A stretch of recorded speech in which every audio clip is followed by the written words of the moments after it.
not knowing that my name, Lata, was as common in India as their names were in the Albany area of New York in the late 1970s and early 1980s.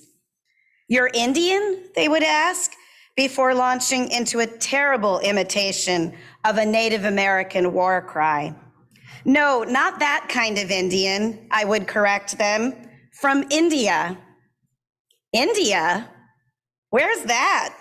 one of my blonde-haired, freckled friends said before correcting me. "Oh, you mean Indiana. You're from Indiana." There was no use trying to convince her otherwise. I well remember my first time having chicken noodle soup for lunch at a friend's house. I was pretty sure I was not supposed to be eating it. I was fairly certain those small, chewy white chunks were meat. And I was very certain that my family and I do not eat meat. But how could I explain that to my friend's smiling mother who had just made the soup and served it to me? Had she ever heard of Hinduism? Did she know that many Hindus, like my family, are vegetarian? Did she have something vegetarian I could eat for lunch? Would I get invited back to this friend's house if I said something? So I said nothing. I ate my chicken noodle soup in silence and waited for my mother to explain everything when she picked me up. I do not remember ever going to that friend's house again. Then there was the elementary school classmate who was sure he knew what all people in India eat because of the movie Indiana Jones and the Temple of Doom. "I know what you all eat," he said. And there, once again, was the sneer that was starting to become familiar. "You all eat monkey brains." I said nothing. I did not think I would be heard over the kid laughter that his statement elicited. Before that, there was the elementary school playground where an older student, flirting with my lighter-skinned friend whose parents are also from India, then turned to me and asked, "Why is your skin the color of poop?" All of this taught me from a young age that my differences make me vulnerable. Of course, I did not know the word vulnerable at the time. What I did know is that all of my differences meant people would always make assumptions about me. They would always assume to know who I am or who I should be on their terms. My terms mattered little, if at all, because I would always be outnumbered. And when you are outnumbered, there is no guarantee you will be heard, even when you speak up loudly, because the rest of the room, the majority, will always be louder. Instead, I learned the power of humility. Not that I called it that at that time. I did not call it anything. I just came to understand that, unlike the majority, I could never assume or expect anything to go my way, on my terms. I could never dictate my circumstances, nor anyone else's for that matter. If I wanted something, I had to ask for it respectfully, or I had to earn it. And even then, it was never guaranteed. I would not always get what I wanted. Every once in a while, however, I would get something even better than what I wanted. Just like Ganesha, the Hindu elephant god whom my parents and I worship. Ganesha was not born with the head of an elephant. No, he never asked for the head of an elephant either. It was after his father, Shiva, who upon returning home from a long journey, during which his son was born, became enraged at a strange boy who would not let him into his own house while his wife, Ganesha's mother, Parvati, was bathing, that Shiva severed his own son's head from his body. It was a regrettable act of hubris, and once Shiva found out from Parvati that he had beheaded his own son, he was very apologetic, So his act of hubris was followed by the ultimate act of restorative justice, giving Ganesha the head of an elephant, and with it, the power to bless all beginnings. The story of Ganesha is a story my father told me often while I was growing up. It not only illustrates the power of humility through the violent consequences of Shiva's momentary lack of humility, as well as his mistaken assumptions, but the story of Ganesha's elephant head also demonstrates the power of apologizing as an act of restoration, repairing the damage done to create something or someone even better and stronger than before. Humility also came through in my father's references to the Bhagavad Gita, an epic Hindu poem. Don't worry so much about the results of what you are doing, he would tell me when I was paralyzed with self-doubt, often while beginning a new writing project. Just write and trust that the results will be what they need to be, he urged, alluding to what I read during today's call to worship, what Krishna said to Arjuna in the Bhagavad Gita. To action alone hast thou a right, and never at all to its fruits. Let not the fruits of action be thy motive. Neither let there be in thee any attachment to inaction. Fixed in yoga, do thy work, O winner of wealth, Arjuna, abandoning attachment with an even mind in success and failure. For evenness of mind is called yoga. I think of this quote often when I am anxious, when my own arrogance makes me believe that I can somehow control all of the consequences of my actions. When I am too attached to the fruits of my actions, it reminds me of the power of humility. And it is humility that years later drew me to Unitarian Universalism. Here was a spiritual community that did not claim to know what is best for everybody or anybody, that did not believe in just one single truth for all, that accepted multiple truths and for some, no truth, that considered all faith traditions to be valid and none to be superior. Here, I would not be told that I am going to hell because I don't believe in Jesus as my one true Savior, or because I don't eat meat. Here was an interfaith community, I thought, where my differences would not make me so vulnerable, and I could be Hindu on my terms. I still believe in that Unitarian Universalism. I still believe that we can be that Unitarian Universalist community. That is why I am here today. But in all honesty, I have yet to experience that Unitarian Universalism.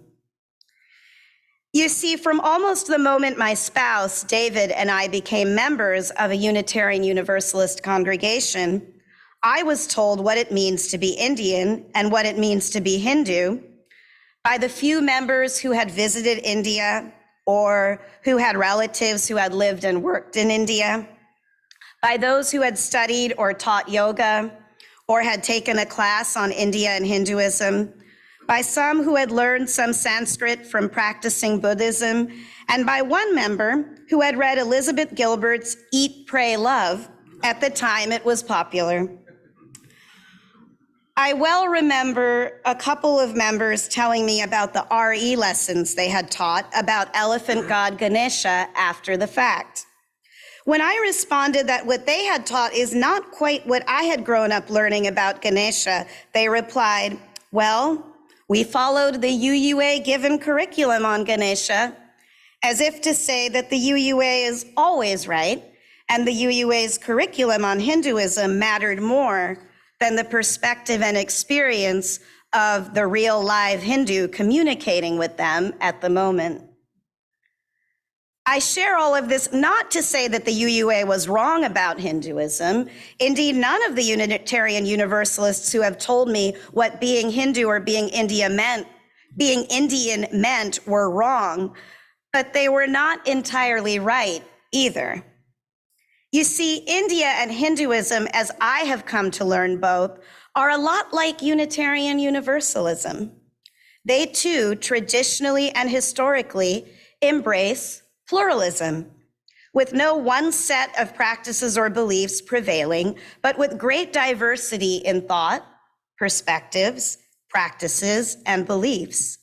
Indeed, I have learned that Hinduism did not exist as its own organized faith tradition until British colonists decided to group all of the various spiritual practices throughout India into one religion. Similarly, India as a cohesive nation did not exist until colonization and then independence. That's why almost every state in India has its very own language. And it is hard to make generalizations about such a diverse nation. In my view, then, there is a lot that today's Unitarian Universalists can learn from and unlearn about India and Hinduism as we together covenant to journey towards spiritual wholeness by working to build a diverse, multicultural, beloved community. But to do so, we must practice cultural humility. Not cultural competence, because really, how do you measure competence in something as varied and dynamic as a culture? Cultural humility, to me, is different. It does not assume that anyone is an authority or expert on a culture, even the UUA. Instead, cultural humility understands that some people identify with the culture and have more firsthand experience with it than others. And their cultural identity and experience should be valued and honored, with the time and space necessary to express that cultural identity and experience on their terms. In other words, please do not show or tell me what you know about Hinduism and India without also giving me the time and space necessary to tell you something different than what you know.